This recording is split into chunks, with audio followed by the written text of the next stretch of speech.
ہم سے عبداللہ بن یوسف نے بیان کیا، انہوں نے کہا مجھے امام مالک نے یحییٰ بن سعید کے واسطے سے خبر دی، وہ بشیر بن یسار بن حارثہ کے آزاد کردہ غلام سے روایت کرتے ہیں کہ سعید بن نعمان رضی اللہ عنہ نے انہیں خبر دی ہے کہ فتح خیبر والے سال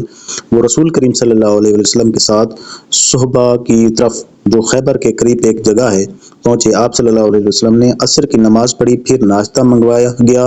تو سوائے ستو کے اور کچھ نہیں لایا گیا، پھر آپ نے حکم دیا تو وہ بھگو دیے گئے، پھر رسول کریم صلی اللہ علیہ وسلم نے کھایا اور ہم نے بھی کھایا، پھر مغرب کی نماز کے لیے کھڑے ہو گئے، آپ نے کلی کی اور ہم نے بھی، پھر آپ نے نماز پڑھی اور نیا وضو نہیں کیا۔ ہم سے اسبغ نے بیان کیا، کہا مجھے ابن وہب نے خبر دی، کہا مجھے عمرو نے بکیر سے، انہوں نے کریب سے، انہوں نے حضرت میمونہ زوجہ رسول کریم صلی اللہ علیہ وسلم نے بتایا کہ آپ صلی اللہ علیہ وسلم نے ان کے یہاں بکری کا شانہ کھایا، پھر نماز پڑھی اور نیا وضو نہیں فرمایا۔ ہم سے یحییٰ بن بکیر قتیبہ نے بیان کیا،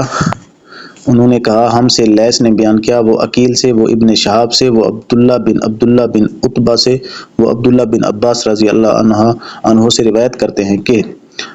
رسول اللہ صلی اللہ علیہ وسلم نے دودھ پیا، پھر کلی کی اور فرمایا اس میں چکنائی ہوتی ہے، اور اس حدیث میں عقیل کی یونس اور صالح بن قاسم نے زہری سے مطابقت کی۔